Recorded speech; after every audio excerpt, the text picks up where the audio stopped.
Hey everybody, welcome back. So today I have a little bit of a different video for you.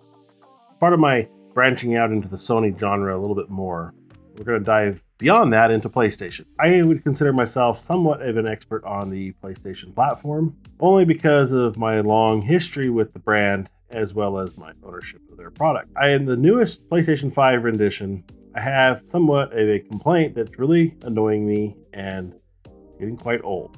And it's a common problem. And that problem is stick drift. Now, I'm not sure why all of a sudden PlayStation 5 has stick drift. It doesn't make sense. Sony PlayStation has been around a long time, and in all my years and all my ownership, I've never experienced stick drift until now. And just to prove that ownership, we have on my wall here, I'll have to show you separately, but up on the very top is my PlayStation 1. And just to be certain that there's no debating about I only have one, I actually have two. Okay, this one's still in the box, a little ragged and tattered, but it's here. We've got an original controller up there. We've also got a dual joystick controller there, and another original controller here with no joysticks.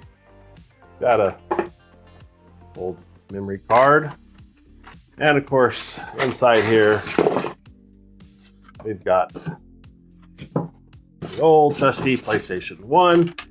Copy 2. With that, we've got the PlayStation 1 here. I've got that one. 1995, when these things came out, I never had a problem with stick drift. And of course, when they came out, yes, they didn't have joysticks all the time, but that did get developed later. And now we have joystick controllers. We had Ninja-Cons. We had a Joga-Con. It worked great. Okay, so PlayStation 1. Oh, but you know what? That's not the only PlayStation. We had our Dual Link box for the two connecting so we could dual screen them back in the day. And then of course we got the PS1 here with the screen. I've got that one also, along with another controller with joysticks. We've got that. We got the PS1s, we had PS2. PS2, I had a copy of it, ran it for many years, ended up selling it because I wasn't playing it. I think the PS3 came out, I sold it, and I wish I hadn't, but I did. Luckily, my wife still had her copy of the PlayStation 2, which is up here on this wall. It's got a controller up there. I believe that I probably have one more controller for that one. But in all the years, never experienced stick drift in PlayStation 2. Then PlayStation 3 came out. Now, PlayStation 3 was a little bit more involved. It had a lot more technology in it. We have lots of PlayStation 3s here. We've got a couple old controllers here. I've got more. Can't find them for this video, but they're around. But we've got one tank, another one right here, another tank, and we got the PlayStation Slim right here. How does this thing go like this?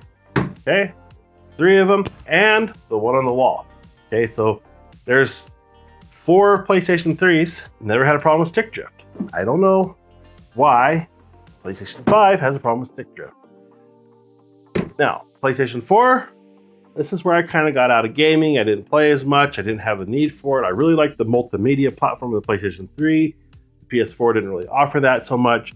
So I only had the one copy of the PlayStation 4. And it's got a controller there. We do have another controller here and never had a problem with stick drift on it. We've got a couple others. Kids got over at Pop's house and they played the PS4 over there on his copy. We've got a couple controllers there. And then of course, we have another white PS4 here that my daughter got.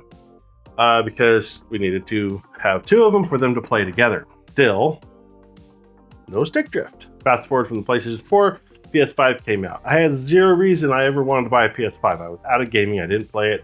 Kids had PS4s. I said I'd never buy my PS5. They're too expensive, whatever. We wanted to all play Fortnite as a family. The kids were playing on their Switches, and me and my wife wanted to play with them. So we thought we'd do a split screen on the TV with a Switch. So we went and bought a new OLED Switch, and it doesn't work with 2-player screen, whatever. So we ended up getting rid of that, turning it back in, and got a PS5.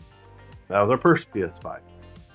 And then the kids were still playing on their Switch, and then it didn't really play 2-player that well. And we thought, well, I'm going to go ahead and buy a digital copy. So I got a PlayStation Digital sitting here on the wall. This one right here is actually plumbed down to the TV down the stairs, and I've got 2 TVs downstairs that me and my wife will play on. Then the kids, of course, we had to get them PlayStation 5 too. So kids got each their own PlayStation 5. This whole stick drift problem that we're getting into with PlayStation 5 is rather annoying. I've got 4 PlayStation 5s in the house.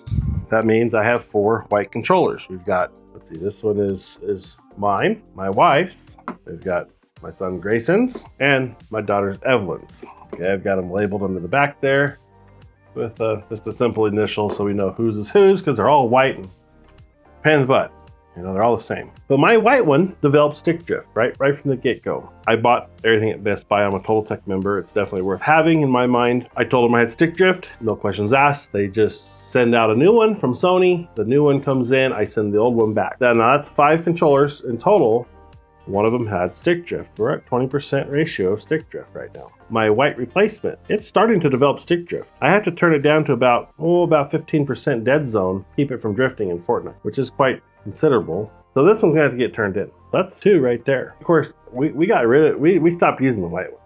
The white ones are still here. I mean, we have them when their batteries are dead, because now I've got sterling silver, because can't afford a 30th anniversary. So we got the sterling silver color. Lo and behold, this one had stick drift. So I warrantied it. They gave me another one, and I've had this one for a couple months now, and it's starting to develop stick drift. Got my wife this, I think it's crimson red, something like that. I don't remember exactly, but it's not quite the pink one, but it's the reddish pink one. The one that they had to store, we wanted to get. Got that one for her. So far, so good. Cross our fingers. So far, so good. Okay, so then I'm there at Best Buy. The new indigo editions are out, and my wife really wanted the pearly white one, so we had to buy the pearly white one, and here it is. So we've got the indigo pearly white, whatever color you call it. It's really a nice looking color. Looks really nice, and you know, got that one. So that's hers right there. Now, right away out of the box, brand new, stick drift. I gotta take that one back. Hopefully the next one doesn't have stick drift. That's all I can say. So I've got a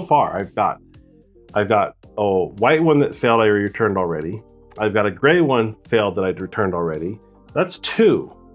I've got my second gray one that's failing. It's got to be warranted in. My second white one is starting to fail, so that's 4 with stick drift. And we got the brand new pearly white one right out of the box, stick drift like crazy. 5 controllers right here with stick drift. And that's not all my controllers.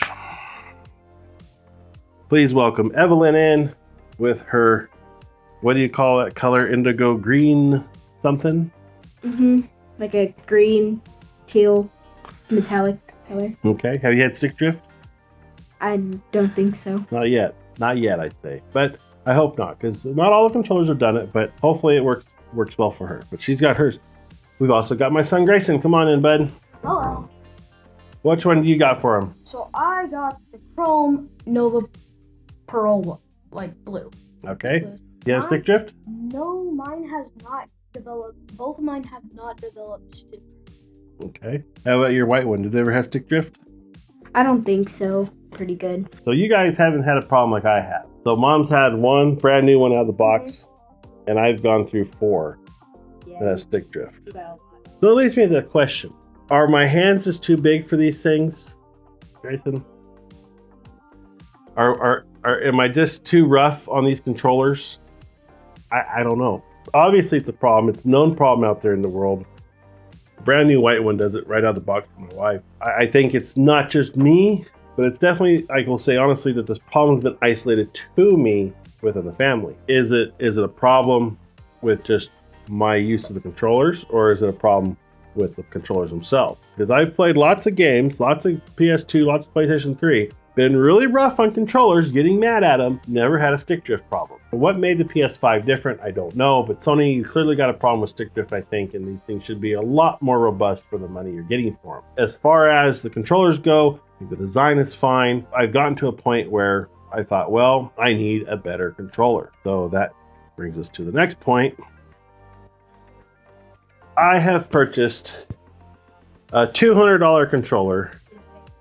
This is the DualSense Edge wireless controller. Brand new black one in the box. Haven't opened it. I've had this thing for like 3 weeks and haven't opened it yet because I'm undecided whether it's worth $200. But what's special about this controller is that It has removable joysticks, and on PlayStation's website, you can find those joysticks to purchase for like 20 bucks. Are they replaceable because they're junk and you have to replace them all the time? Or do you have to replace them because of other reasons? I don't know. I'm feeling like there's gonna be bigger sizes of controller joysticks because they have better ones. They probably make them taller. I'm feeling like they make them taller because it sometimes advances gameplay. I'm hoping it's a little bigger for my hands, and I'm hoping it's a little bit more robust for $200 because apparently $80 isn't enough to make a decent controller. So I'm hoping spending $200 on a controller like this, and I don't want all the fancy gizmos that it's got. I want a basic controller. I really like the sterling silver. I like the shape and feel of it. I have my personal problems with my hands, nerve problems and stuff. My hands cramp up, they go to sleep playing. Maybe it's got a bigger grip. I don't know. Hopefully that's the case. What I'd really like to see done, I'd like to buy a conversion kit for this guy because I just play Fortnite on this. This is the old PS1 dual joystick controller, and this is plenty big. You don't see these very often. Oh, there's the Descent box we were missing. Is the disc there? It is in there. We have the warranty. We got some feet suction cup pads for it, still new in the box there. This thing's been boxed for many years, guys. Now this is what I need on my lap on my easy chair downstairs, is this nice big joystick here. I mean, look at all these dang controllers, they're everywhere. This is where it's at. I think if I can plug this into my PlayStation 5, I could have some fun with this guy. This was a really cool controller. I know that it's kind of a rare one. Isn't it for like ship fighting? This was great for Ace Combat and Descent. That's why Descent's in the box with it, because this game, the Descent was meant for this controller, or this controller was meant for Descent on the PS1. Nice two big joysticks, got all your buttons on the back. You got your X, your circle, your triangle, and your square. You got your directional buttons. You got your tab buttons here if you want. They had a mode for analog or digital. Yeah, this is where it was at. It's probably dirty. I haven't cleaned it. It's been in the box for a long time. Probably at least, I don't think this thing's been out of the box since before you guys were born. It's been in there at least 15 plus years, because you're 12.